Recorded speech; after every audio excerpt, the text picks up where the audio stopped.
of course, thank you for staying up late with us. We appreciate you tonight, and we have some great topics and issues to talk about. Now, the sky's the limit if you don't stop reaching for that dream.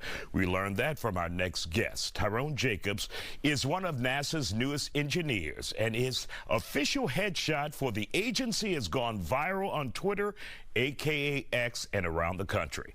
A lot of people have been praising the picture because of how Jacobs is proudly rocking his locks in that photo. But there's much more to Jacobs than just his hair.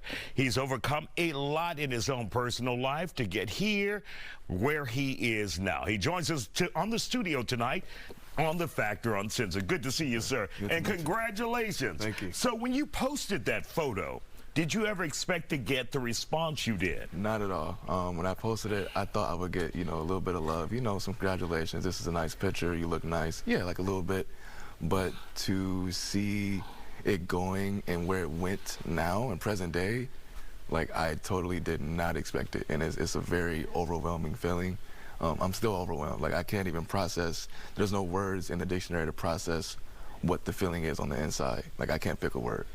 And of course, you realize that many people are praising you not only for your accomplishments, but what we can see on the exterior, your hair. Yes, sir. Because as black people, that has been a problem for many of us. That's why we have the Crown Act here in Texas, so people can wear their locks at work. Oh yeah, and that's a big part of my life story, and the theme of my life story is being yourself, being who you are, being authentic, being true to you. And don't compromise who you are for anybody or anything, right? And so I had to learn that, and so I just wanted to show people, hey, you can be yourself. You can be tall, you can be black, you can have locks, you can have a low cut if you want. Whatever you want to do, just be who you are and be genuinely and authentically you. Absolutely. Now, you grew up in what? Toledo, Ohio, right? Yes, sir. Yeah. And of course, you grew up with a single mother. Yeah. Tough life. But you made it here today. Tell us a little bit about that life and that journey you took. Yeah, so single mom. My dad was incarcerated in prison and in jail, and so it was very rough. I grew up in poverty, so I'm used to EBT, food stamps, WIC, honey sandwiches, stuff that people wouldn't even fathom in their brains. And so for me, it started out very, very hard and adverse, but I knew that God had a bigger calling on my life. I just didn't know what that calling looked like just yet, and so he had to basically guide my steps to get there. But early on, it was extremely rough. A lot of my childhood friends and people that I grew up with they're dead or they're in prison. They're serving life sentences and they'll never come home. And so I come from this type of background. So looking at me today, you wouldn't really guess that unless I told you. Right. So that's why I try to craft my message and my story around the bad things and the hardships, because I personally believe I've had more darkness in my life than I've had light or success, but looking at me, you would think it's the opposite way. And so I want people to know that no matter what you go through, no matter what you endure, no matter what challenges come your way, mentally, emotionally, financially, spiritually, whatever the challenge is, you can get through it and you can overcome it, and greater days are ahead. And you said back as a kid, I think you were in the fifth or sixth grade, or 5 or 6 years old, you ran into a guy who saw you with your backpack walking down the street, and he said, you're going to be someone. That's right. That guy eventually died, but that stuck with you. Yeah, it stuck with me. Yeah, he ended up, he was actually fresh out of jail trying to get his life together, and he ended up being killed like a month later after that, and that was very saddening and unfortunate to hear.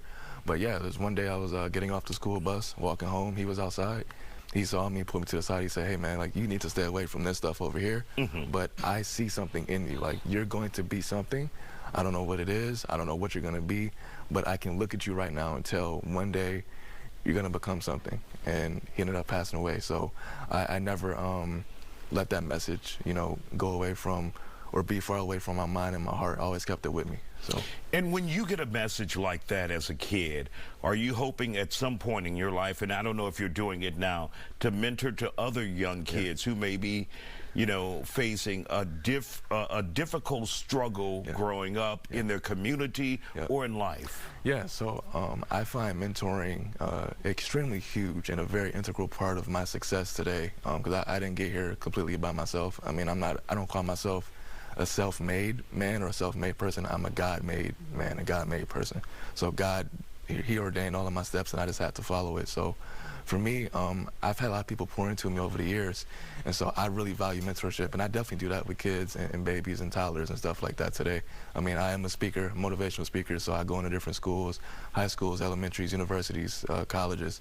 As long as there's a body in the seat, I'm there. So, yeah, I love to help the kids and help the youth, you know, reach big and dream big. And for those who are wondering exactly, obviously you're an engineer at NASA, UT graduate. What do you do for those who are like, what does an engineer, and we know, you know, we know what an astronaut does, right, and right, we know what we think is a scientist, what they will do. Yeah. And what did you do at? Yeah, you know, it's funny because I laugh about this all the time. It's also very hard for me to really explain what I do because it's such a specialized field, and so even though I've been in it for some time, I'm still learning like what I do, even though I've been doing it for years.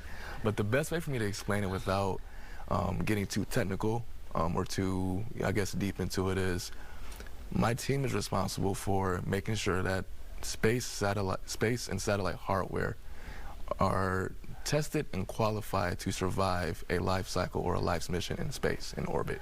And so all of the hardware that comes through, we have to make sure it's tested, make sure it's qualified to various military, NASA standards, government standards, military standards. So when these parts are installed into rocket ships, spaceships, government vehicles, military vehicles, etc., and they go into space, those parts will be able to survive the space mission. So we have to basically simulate the space environment here on this orbit, on the lower orbit on Earth before they go into space. Way above my pay grade, literally and figuratively. Yes, sir. Yes, sir. Thank you for joining us, sir. and thank you for sharing your story here on The Factor Uncensored. It was a pleasure to have you on.